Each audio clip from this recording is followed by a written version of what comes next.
Ladies, gentlemen, cyborgs, effective immediately, weekly streams are banished from this channel. From this point on, join me every Monday and Friday on twitch.tv/Zack Freedman, including tomorrow to watch me build projects and test out cool stuff. Brooke and I are going to 3D scan each other in that PG-13 kind of way. That's twitch.tv/Zack Freedman, link in the description, but not YouTube. Stream replays are going away too. They're moving over to our second channel, Voidstar Live. Link is also in the description. Thank you so much for watching. Thank you so much for sticking with us, and I'll see you in the future. Frickin' finally! 1 year and 2 days ago, I published my first video that was not half-assed. Dare I say, it was 100% assed, and with it came a big-ass dilemma. You see, the left cheek of a Voidstar video is an original project that I designed, build, and document especially for that video. The right cheek is a script that takes days to write, days to shoot, and even more days to cut down to frame-perfect pacing.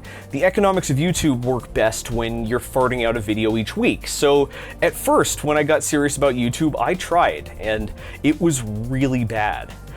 If I want to finish a video each week, I only have 72 hours to completely build each project start to finish from sketch to GitHub, and then I have to immediately fling myself into a death march to write, shoot, cut, thumbnail description, produce the whole audio-visual enchilada in less than 4 days. The instant that video goes live, it was straight back to the workshop for another 3-day hackathon, then straight back to the workstation for another video production bum rush, again and again ad infinitum. I actually kept that going for about 4 months in the channel's early history, but I realized pretty quickly that this couldn't last.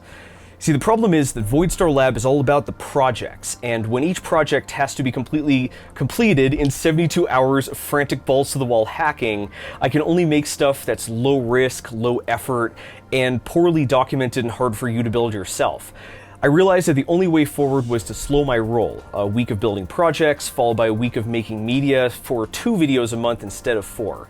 This meant I had triple the project time from 3 days to 10, but now that you waited 2 or more weeks between videos, the pressure was insane. If I bricked on a single video and YouTube didn't recommend it, you might not see my face for 4, 6, 8 weeks, maybe even never, definitely long enough to forget I even existed. A single bad joke, a single failed project, a single lousy thumbnail, and my channel could be immediately forgotten. So that's where the streams came in. I could take my time building my projects and let you see the process, all while reminding you of my existence, putting food on the table, moving the project forward, and stabilizing my little baby fifis from the nasty bone out. And I could do it all at the same time. Like, I could take you through the endless hours of mind-bending R&D that I have to compress into 3 seconds of time-lapse footage in the video. I can do stuff like make repairs, do side projects, tinker with stuff, host guests, and even take a look at gadgets. Stuff that just, you know, it's meaty enough to show you, but not enough to justify consuming 1/24 of my output as a human each year. Honestly, at first it felt liberating. I could show you that process instead of, you know, cutting my footage to create some false genius in a workshop narrative.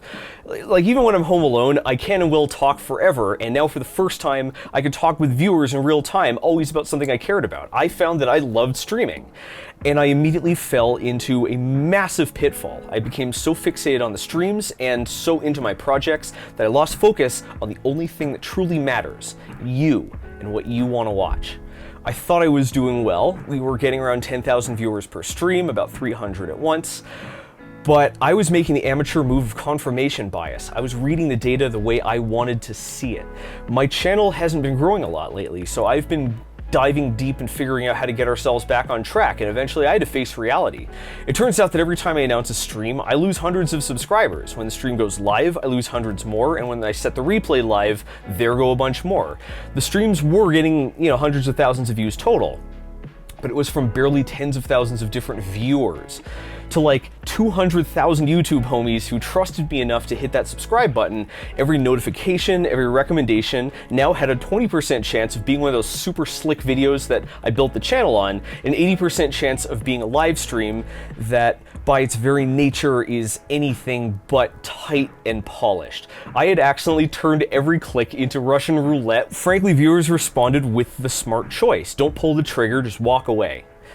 And the truth is, I feel terrible about this, and I'm sorry for everyone because I should have known better. My analytics show that nearly every subscriber hits that red button after watching a video for which I spent literal straight weeks, dawn till dusk, prepping, writing, producing, polishing. There is literally no sensible reason I should have expected the same people who enjoyed watching an Among Us video that took an entire month of full-time work would also be interested in a rough ad-lib stream with a high chance of the project not even working in the first place. Instead of spicing things up with a new type of content on the channel, I was basically pulling a bait and switch on viewers like you who trusted me. Well, I apologize to those who left, although you're not going to see this video, and I'd like to thank those who stayed, and most importantly, those who spoke up. I learned my lesson. I pulled every stream from the main channels, and they will no longer clutter up your recommendations. I'm re-uploading them to a second channel I made just for this purpose, Voidstar Live, to enable you to decide for yourself what you want to see and what you don't.